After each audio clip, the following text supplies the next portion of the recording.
Sorry.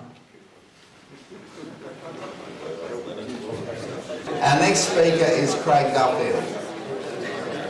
Craig farms only 180 kilometres from here at a place called Ramco, which is a fascinating name. He farms 2,200 hectares, and he studied the future of family farming. Good morning, ladies and gentlemen. My name is Craig Duffield, 2011 Nuffield Scholar. My study topic is the future of the family farm in a marginal area.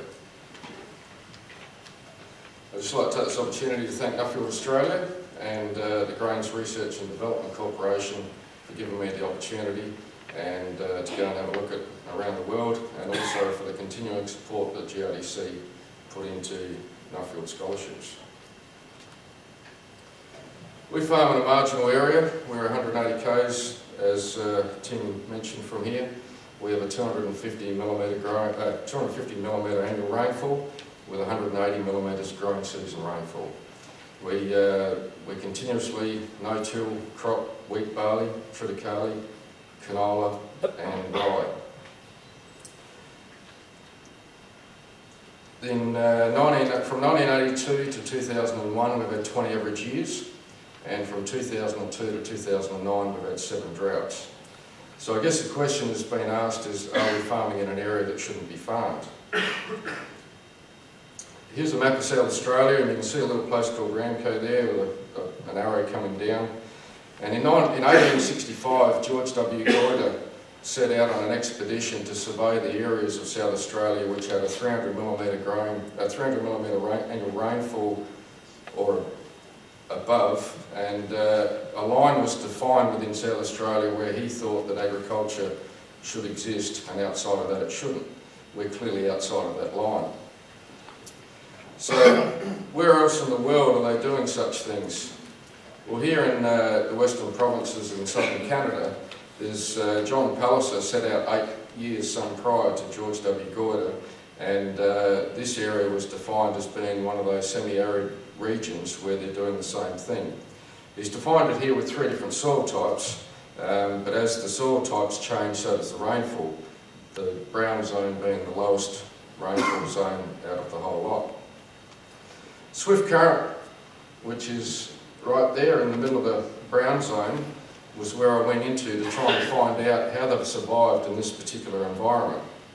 And some 10 years later, after John Palliser had actually defined this area, it was decided around a boardroom that this area could be opened up for cropping production. Through poor farming practices and a run of dry years, it led to a dust bowl and created what is now known through history as the Dirty 30s. And as that particular time helped send Canada into a recession, or into the Depression, Great Depression.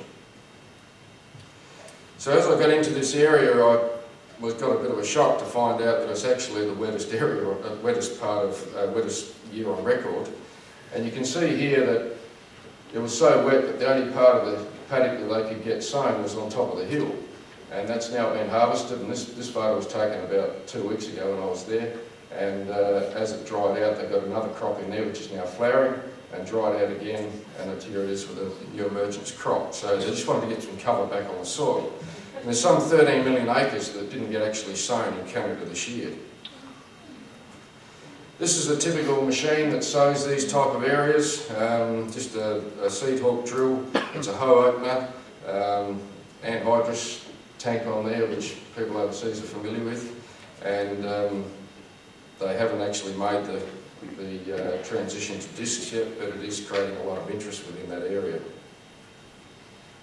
So I went down to the research centre in Swift Current, and I met with some of the researchers there, and started to try and find out and understand how they've actually come through this whole years of being low rainfall marginal areas as we are here. And it was here that I came across interesting results that they started no-till back in 1980, and rotation started to creep into their systems with other crops into the sort of late 90s. But it wasn't until about 95 that the combination of the no-till and pulse crops actually started to really push their businesses forward. And once they realised that they can grow these crops on low rainfall, that's been now the financial driver to their businesses. It was here on the research farm that I came across these two hothouses. In the Riverland where I come from, we have there's some hothouses, and we heard from Hill yesterday where they actually grow hydroponics and stuff. And I thought, well, this is a dryland research centre, why would they have hothouses? And here they're actually trying to simulate climate change. These hothouses are portable, they're dragged over to the crop plots, and they actually change the climate within that hothouse to try and see how the crops react to climate change. And it's something that the research centre is very focused on, is looking at climate change. But still haven't actually got any positive results yet. One of the things that Herb Cupworth was looking at here also was stubble height.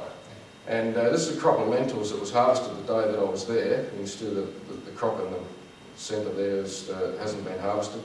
But over on the right-hand side, it's been harvested what they call a straight head, or we call conventional heads here, or conventional fronts on a combine. But it was interesting to see this pass here was actually done with a shell-borne stripper head. Now, if anyone had told me you could harvest lentils with a stripper head, I wouldn't have believed them, but to actually look at the grain loss on the ground there as opposed to over there was no difference. The stubble height is an interesting thing given the fact that they're trying to create as much residue as possible left on the soil surface to help with soil biology, and also a shading effect of the temperature of the hot sun. And in this instance here in Canada, they're also looking at capturing snow. So why is soil biology and stuff so important? Well, if you look at this chart here, it shows the whole rotation of the ecosystem and how it all works. And if you break one of those links, and then the soil starts to become sick, and we know what happens, what our performance does when we become sick. Here's some interesting results here with temperature probes, which is done in some soil where there was actually planted a cover crop. Now, cover crops are something that we wouldn't have thought we'd be able to do here, so this is why I sort of showed a fair bit of interest. But you can see the difference here. If no cover crop is 107.4, as opposed to where there's some shading effect of the cover crop at 87.6. And unfortunately these are in Fahrenheit, but you can see the difference here is at the cut-off level at 100 degrees Fahrenheit, we start to become a little bit in trouble with our soil biota. So it started to tell me that in 1995, when I turned to no-till, we went from 7-inch spacings to 14-inch spacings, and our actual yields went up. But then we were constantly concentrating on getting rid of the weeds to try and, or thinking that we were conserving moisture then for the next crop. So how does this fit into our system? I met a guy here in 2009 in Adelaide at a function, and he talked about these cover crops, and it's only through the realisation of Nuffield that it's made me actually be able to get me there. And here he's actually sowing a cover crop. You can see that there's a line of new seeds coming through there, and there's another one just in the back there. And this particular wheat crop was harvested with a shell-borne front. Similar rainfall to what we have here, where we farm. And this cover crop was sown the day after this particular field was harvested. And there's a cocktail mix in there of maize, turnips, lentils, peas, and the other one's escaped me, but there's another one in there. And his theory is that by keeping the soil alive through the hot summer months, it's actually going to help nutrient cycling and provide available elements for the next particular crop. He's also got some corn stocks in the balance here as well. Then it poses the question of how do you actually get through this stubble? You've got all this stubble sitting there, so single disc openers seem to be the way to go. This is actually a case machine. I'm not sure they're available here in Australia, but John Deere have got one, and I'm sure I think there's Australian built one as the XL. There are some other people using a double disc opener, but this seems to be the most common one. I just might mention that through this particular area of South Dakota and North Dakota and up into Canada, they traditionally work on a black fallow rotation with a wheat crop.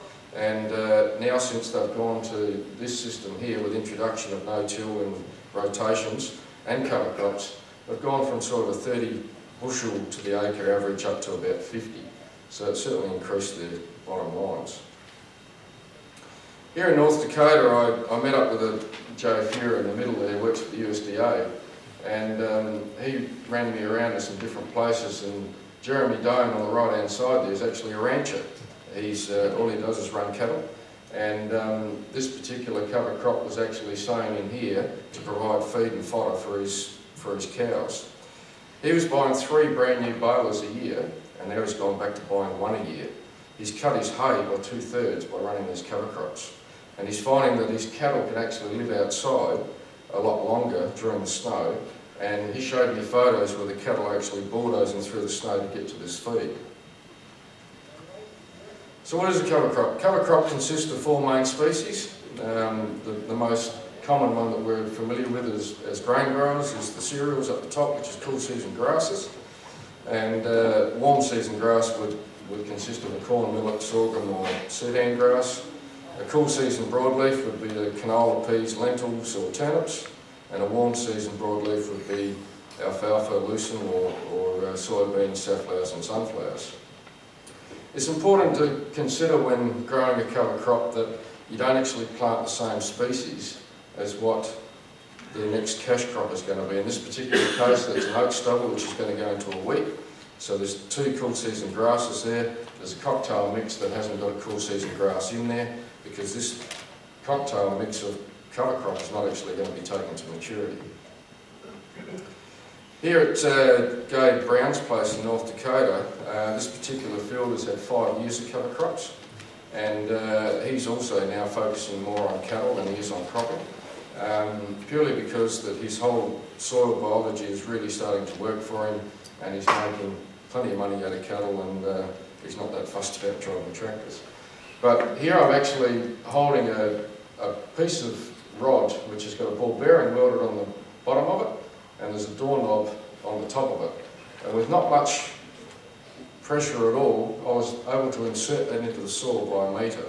We dug up some of that soil, and you can actually smell the biota in the soil, and it's actually, the whole soil is alive.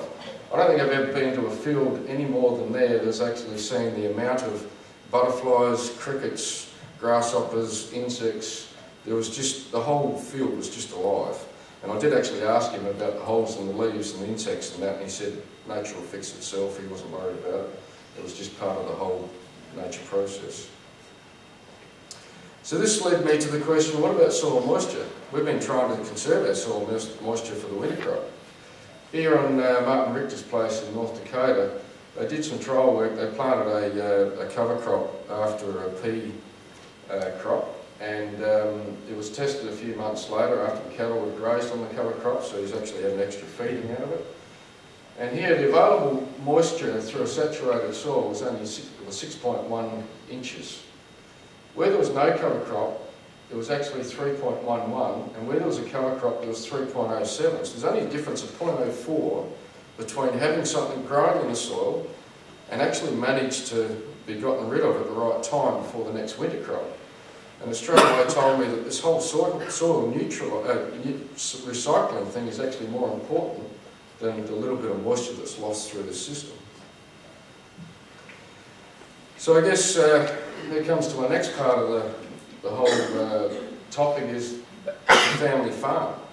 And here at Don Sisson's place in Portage in Canada, Don's actually a Nuffield scholar, and they took me in and showed me around the place. 1871 their farm was established. So I asked the question as to how have you actually been successful in keeping the family farm going so long?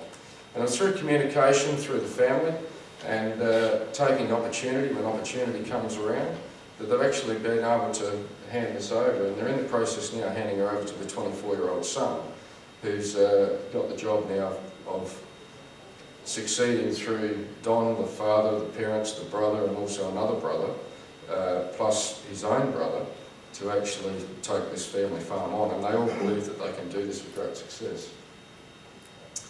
Whereas here in Serbia, they have a different idea about succession and handing down the family farm, is that they actually just cut it up to the amount of kids that they've got. So in this particular case here, we've got 1, 2, 3, 4, there's 5 different crop types, so it could be 5 different farmers. And now there's farms in Serbia where there's only 100 square yards for people actually owning the land.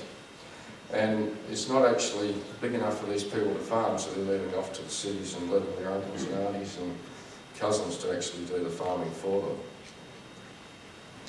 So as I travelled through Eastern Europe, UK, Canada and America, I asked these 6 simple questions. And there's 25 families that I actually polled. And here in this instance here, 3 out of 25, there was 1 family being supported by the family farm.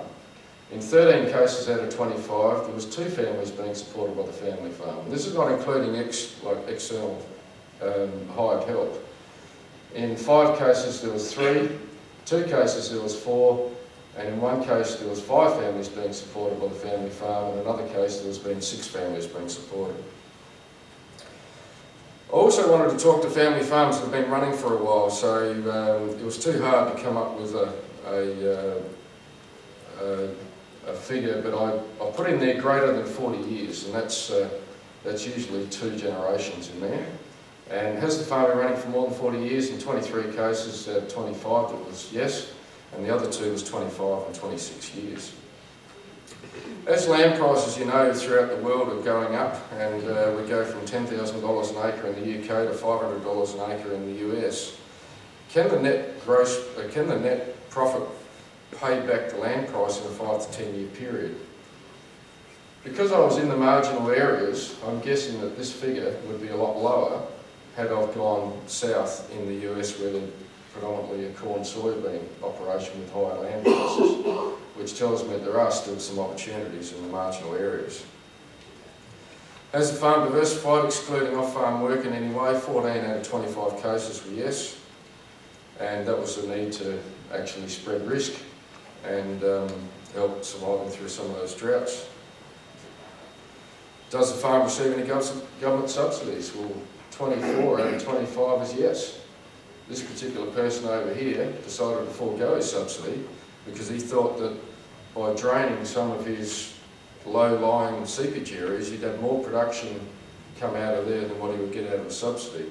So he decided to go against his subsidy rules and tile some of his particular low-lying land.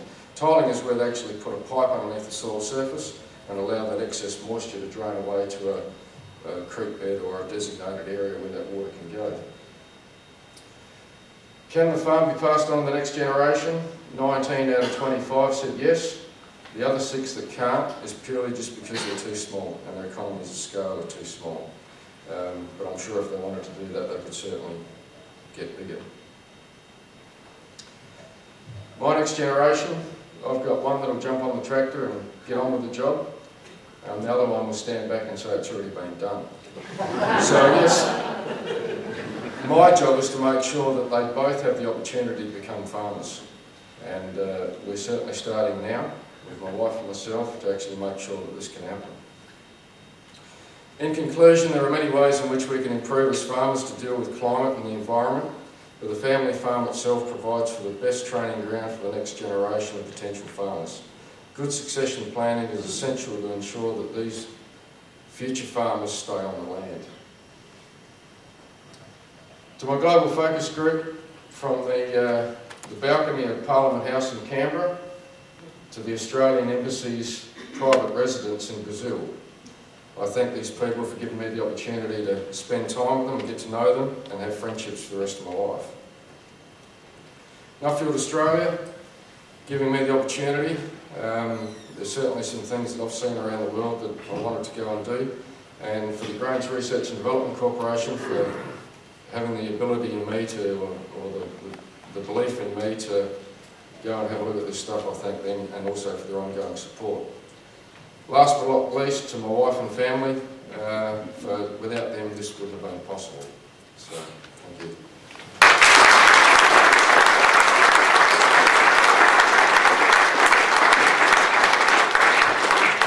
It's just so hard to get your head around that concept of cover crops saving moisture. I know you probably came from that position yourself and you see the results you get from controlling your summer weeds. How are the cover crops so different to our summer weeds, and how, can you expand on that a bit more? It's just hard to get my head around how that works. Well, as you know, where we come from, the most predominant summer weeds we have is melons, and they seem to be a great robber of everything and don't actually put anything back into the soil.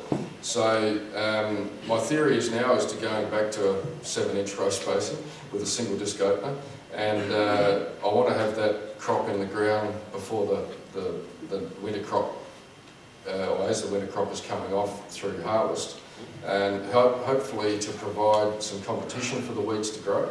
And through the cocktail mix, it's actually about getting the soil to cycle.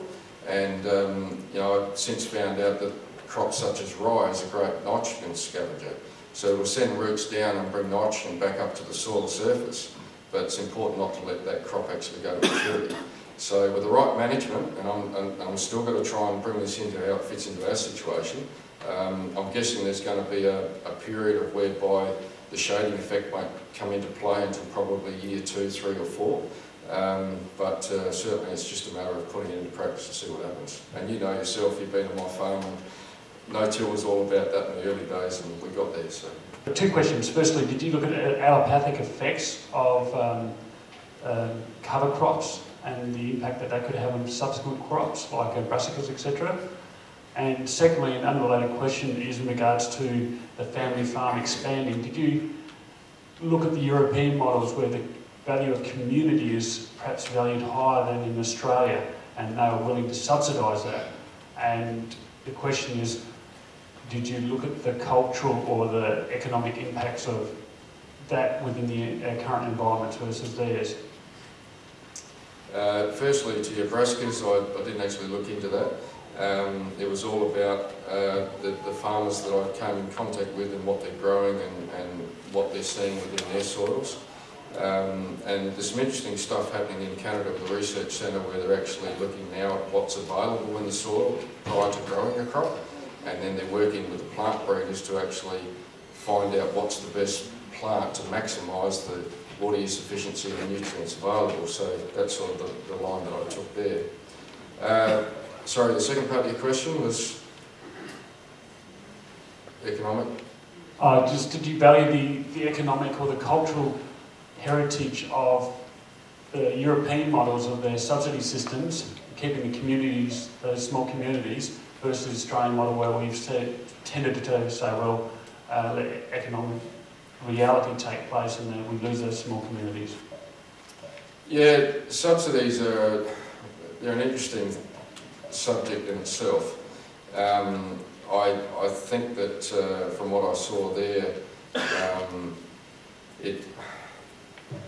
it's hard to determine who's actually there for receiving the money and who's there for the importance of agriculture.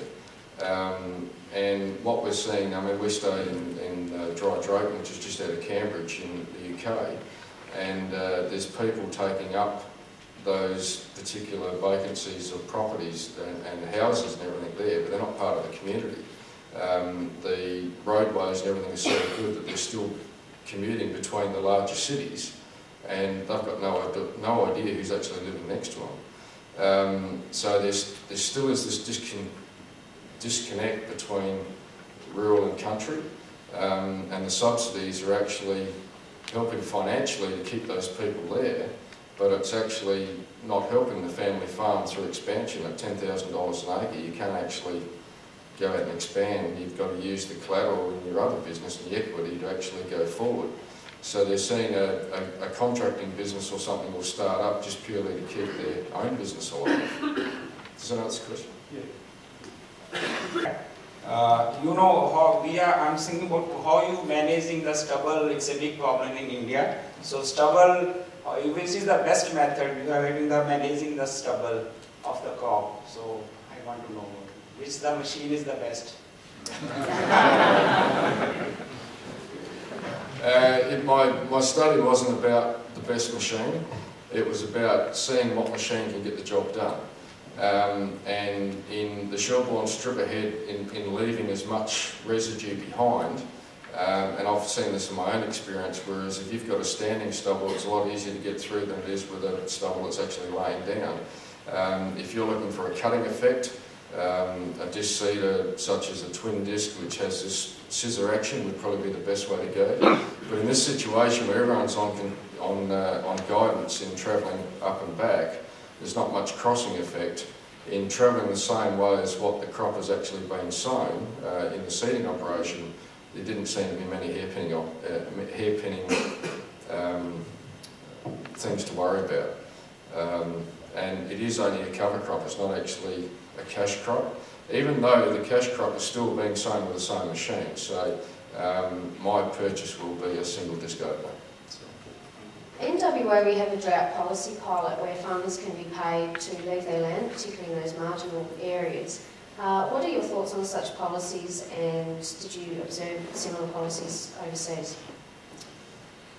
There are some things in the subsidies which I didn't actually get into, which look at those sort of things, and just the general comments around the tea table at night was that sometimes they're financially better off to do that. My own experience where we farm here in South Australia is that the more times I can get a crop in the ground, the better the ground becomes. And that's what's led to me to this study topic, is that this whole nutrient cycling thing is that we can actually improve our soil through planting something every year rather than exposing it to erosion, whether that be wind or water. I guess I'm looking at trying to ramp that up now and speed the whole process up with the cover crop. It's just a matter about getting the management right. So I would, in my situation, if I had the choice, I'd forego the subsidy if I could and actually put something in the soil, because long term for my kids, that's where the whole future is going to be, is improving that soil.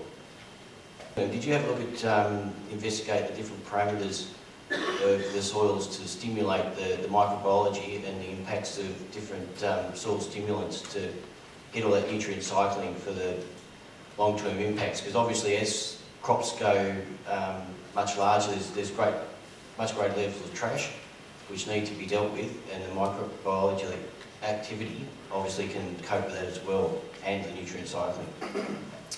Yeah, we went through a period at 14-inch row spacings whereby we had two rows of stubble plus the year of crop. Now we don't see that anymore, so our soil is starting to work and break down that. It becomes a balance of what you're doing. So I think that, and there's a lot of stuff there out on the market to improve all this biology stuff, and everywhere I asked the question, they just said, just get on with the job and get it done. Just put something in the soil and make it grow, and the soil will look after itself. So, and that's what they've been doing in the Western provinces there, the rangelands. They don't have anything done to them, they're just cycling all the time. There's something living in the soil all the time.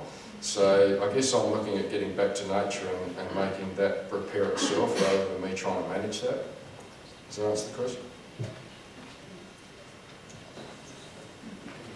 Well, thank you, Craig. That was fascinating. It's obviously given a lot of people here a lot to think about.